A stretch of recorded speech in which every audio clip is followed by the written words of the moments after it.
Wow, we've had a good time so far, I believe. Chairperson, Dr. Grace, Dr. Pia Handasapa, head of the IGDS, Dr. Jacqueline Phillips, Dr. Mira Clement, who is here representing Ondine, professors in the audience, distinguished guests, all ladies and gentlemen. Thank you for coming and good afternoon, good evening almost. It's a real privilege and a pleasure for me to be here today to say something about my book and my recent research. For those of you who know me well, you will be aware that my office is located down in the Faculty of Medical Sciences, and that's where I do my teaching. So you all are perhaps wondering why we're up here today. And I've been lecturing down in medical sciences for the past 15 years. However, what some of you might not know is that I have a very long and close association with the Institute of Gender and Development Studies. In fact, this relationship with the Institute goes back to more than 20 years, yes. I have been here more than 20 years. And in fact, this goes back to a time when there was something called the Women and Development Studies Group, which among other things did the background work to ensure that gender studies would be institutionalized not only here on this campus, but also on the other two campuses of the University of the West Indies. So I have a long, long history with this institute and this campus. But all of that is history. First of all, today I want to give thanks to all the older women of Trinidad and Tobago who participated in this study from which these conversations have arisen. Women who gave up their time and in so doing made this book possible. 200 women were interviewed, as you heard Dr. Phillips mention, but this book is about 20 of these women. I also want to acknowledge, first of all, some people who directly and indirectly made this book possible. The interviewers, Michelle Spencer Applewhite. She was supposed to be here. Hey, Michelle is here. Right. I want to acknowledge Michelle Spencer. Helen Drakes, who was one of the interviewers. And I also want to acknowledge Dr. Isaac Singh. He said he was going to be here. He was our statistician on that work. Okay. I also want to acknowledge Kerry Thomas. You all met Kerry already, who in more recent times has worked with me. We've worked very well together. I like to work with young people, although I study older people. I just love people, right? So she helped me putting the book together and also contributed to the verses. Each case in the book has a little verse, 3 or 4 lines or so at the top, and Kerry has contributed these verses to the stories about these women. And you've already heard some of Kerry's little poetry this afternoon. I also want to give thanks to our own Grace, Dr. Grace Surgery-Sharan here, because she wrote the foreword to the book. So thank you, Grace. I also want to thank my husband, Dr. Joan Rawlins, for his unfailing encouragement. Sam, thank you.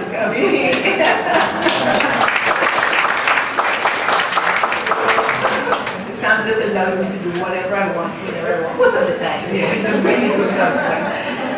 Thanks also to the Faculty of Medical Sciences and the Institute for Gender and Development Studies for our collaboration today. The book has been ably reviewed, very well reviewed. Thank you very much, Dr. Phillips, and commented on this afternoon. So my task is fairly easy. In fact, Dr. Phillips said a lot of things that I was going to say, so I have to cut and paste a bit here.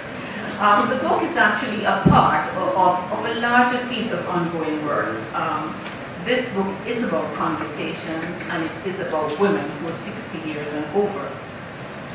This age group might not have seemed like a special category 50 or so years ago, when numbers of such persons was relatively small.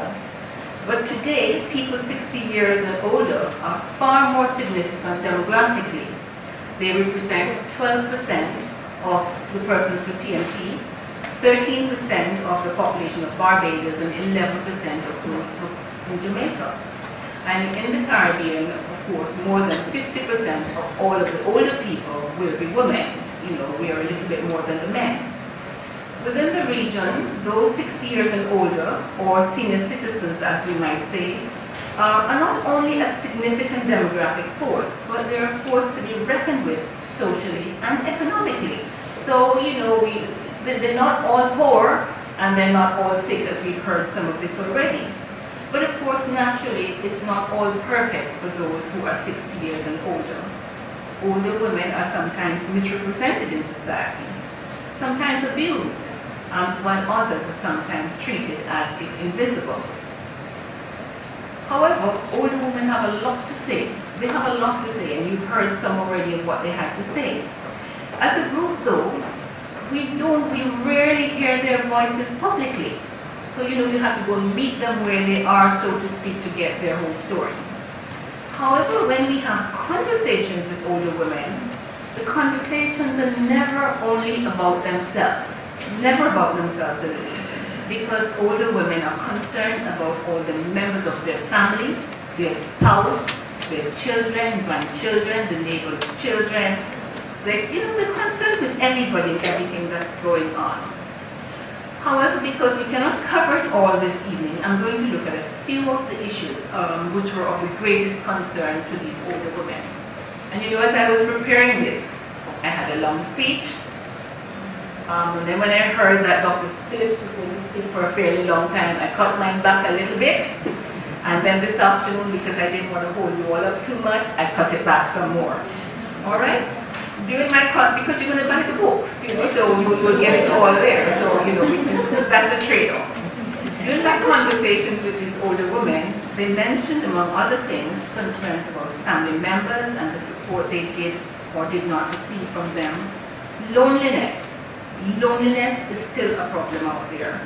They were concerned about life after divorce, widowhood, crime, their frustrations about young people, to quote them, who did not want to work, and you've heard some of that already. They were concerned about their health, financial situation, the rising cost of living, diseases of aging, and matters of their own sexuality. And we'll talk about that later. In the interest of time, however, I was planning to develop 4 of these issues. It wouldn't have taken long, but I've decided for today, I'm just going to develop 2 of them. The 4 I wanted to speak a little bit more on would have been crime, family, financial matters, and health.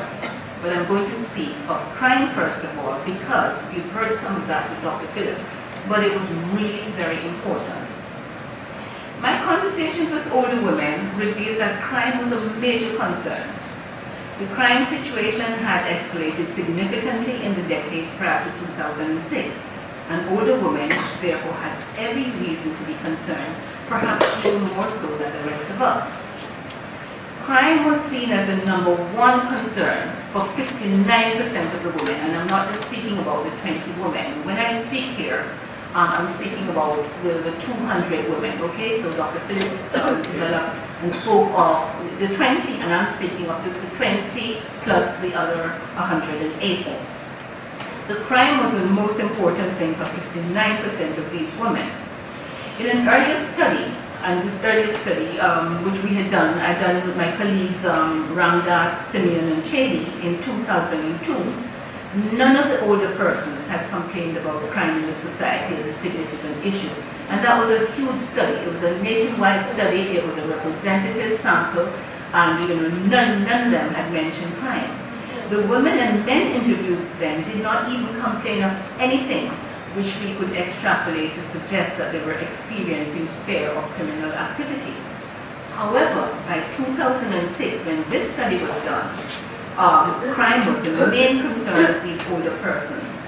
Crime was even more important than loneliness, which had featured in the top 3 back in 2002. So worried were these older women about crime that one woman from the East-West corridor, Miss Marcia, and in fact it's so important that Dr. Phillips actually made that quote as well. Miss Marcia said, "I even afraid my own godchild." You know, to be afraid of your own godchild, someone you've known since they were a baby, someone who took to church and so on. Another woman, this time speaking from Tobago, perceived that crime was much worse in Trinidad, and she was the one who was prepared to shack up with some stupid man. So we see that crime is perceived to be so problematic that older women who would normally prefer to live single and independent lives after being widowed or in their older years are now prepared to sacrifice their independence because of the fear of crime. This is not surprising because, in fact, there's more of this in the society. But hardly a month passes when we do not see a story or two in the papers of crimes which are being perpetrated against our senior citizens. And I shall just mention 3 of these just by the captions. I won't give the story, I'll just say the captions. The first one, Trinidad City pensioner murdered, two to appear before the magistrate. The second one, pensioner robbed, 3 held. And the third one, pensioner found dead. The article read, a pensioner was yesterday found dead on the floor of her house with a wound to the back of her head. And this was in a 10-day period. Crime is real out there. It affects all of us, but older persons are more vulnerable because they might be living alone or because they are physically less able to fend off attackers. I'm hoping that in the question and answer session, you will ask 1 or 2 questions about women and their family, because I'm going to skip over the section on women and family, and I'm also going to skip over the question about the cost of living, and I'm going to go to the health section. The chronic non-communicable diseases such as hypertension, diabetes, and heart disease, and strokes are the conditions worldwide which are impacting on the morbidity and mortality of older persons. Trinidad and Tobago is not exempt from this scenario, and it is these same chronic non-communicable diseases which are impacting upon the lives of our women who are 60 years and over, and their men folk of this age group also. In late 2011, the world's leading physicians and ministers of health and those with common interests met in Washington, D.C. to discuss what was needed to bring these conditions under control, and in so doing, reduce the sickness and suffering and the large amount of money which each year has to be spent in the treatment of these conditions. Incidentally, at that same conference, Alzheimer's disease was also added to the list of chronic non-communicable diseases. Now, what is the relevance here? How were the women in our conversations faring in relation to these chronic non-communicable diseases? When asked to describe their health at the time of the interview, 10% stated that their health was very good, and 27% said good, and only 4% reported that their health was bad. However, despite all of this talk of good health and very good health, 57% of them had been diagnosed as hypertensive. So they were saying, we're so good, we're feeling so good, we're perfect in our health. But 57% had been diagnosed as hypertensive, that is, they had high blood pressure. 38% had diabetes, and 43% had arthritis, and 13% of them had all of these 3 conditions. So there was a fair amount of ill health in this group. The 2 conditions, diabetes and hypertension, can be extremely debilitating. The figures are much higher here and in the wider Caribbean than we see in the first world countries.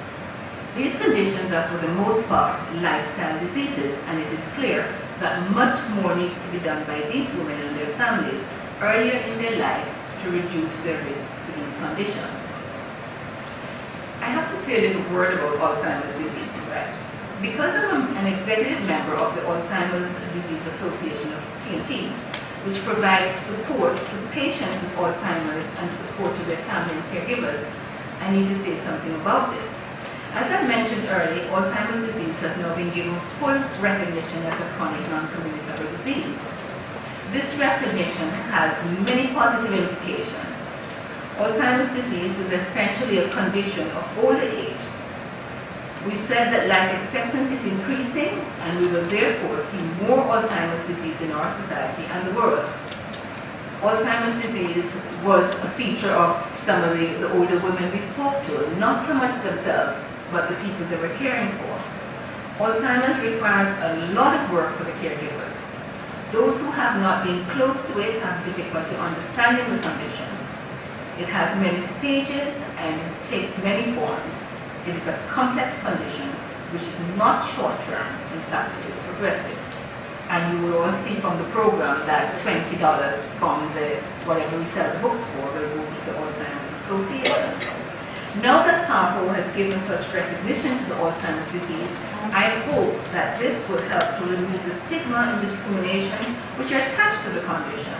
It is my hope also that this will encourage the government to put more emphasis on the proper care and management of those affected and provide financial assistance to relatives who need to sacrifice paid employment and time to provide care for family members with Alzheimer's disease. I remember I've cut out quite a chunk of what I was about to say, so we're nearly there. No, I was tempted to end this presentation without making any reference to sexuality on the older person, but that might have disappointed some members of the audience, right? I've never let it be said that Rawlins disappointed anybody. I would therefore add that these older women spoke of issues of their sexuality. They did, so if you buy the book, you'll see what they were saying. However, this book does not fully represent the conversations on sexuality, as when I flipped through the other 180 after we'd already done the book, I realized that the conversations there were in fact much more, the women were much more, many of them were much more vocal in their discussions on issues of sexuality. The other book in progress then will provide more comprehensive information in this area. Okay, so we have something to okay. But on a cautionary note, I should mention that a recent report coming out of the Medical Research Foundation, that is Professor Bartholomew's establishment, he said in that report that Trinidad and Tobago has a higher percentage of senior citizens infected with HIV and AIDS than has been found so far in the developing countries. This was in the Express in February. This, of course, does not exclude the other stories of happy and healthy sexual relations among older people. Go there, right? In conclusion, in one of my earlier books, Midlife and Older Women, Family Life, Work and Health, I argued that there were dominant discourses which speak of the lives of older women, and that there were also repressed discourses which the women themselves knew, but which was kept largely to themselves. The women whose conversations we have recorded in this book were also aware of the society and families' expectations of them. But they also knew what they wanted. These women were good for themselves, as we would say. They knew what they wanted. But of course, sometimes they were powerless because of one thing or the other to bring their desires to fruition. The concerns of these older women, as I have noted them in the book, were perhaps not too different from the concerns of older women in other parts of the Caribbean, except perhaps for crimes, which we might see a little lesser in the smaller islands. And even that is changing, as we see from recent Caribbean reports. I wish to end by saying that although there were many similarities among these women, there were also many differences. Some had provided for their old age and had children who were helpful, while others were unable to make such provisions and had children and relatives around them who were less than helpful. Some of these women were widowed and missed their husbands greatly, while other widows said that they were doing just fine. They were okay. The good Lord had given them a husband, and the good Lord had taken him away. While these women spoke of their menfolk and spouses or lifetime partners, the picture was perhaps not nearly as clear about those men as it might have been if they had spoken for themselves. We know so little about the intimate lives of older men in TNT. Clearly, there is also need to determine what really matters most to these older men.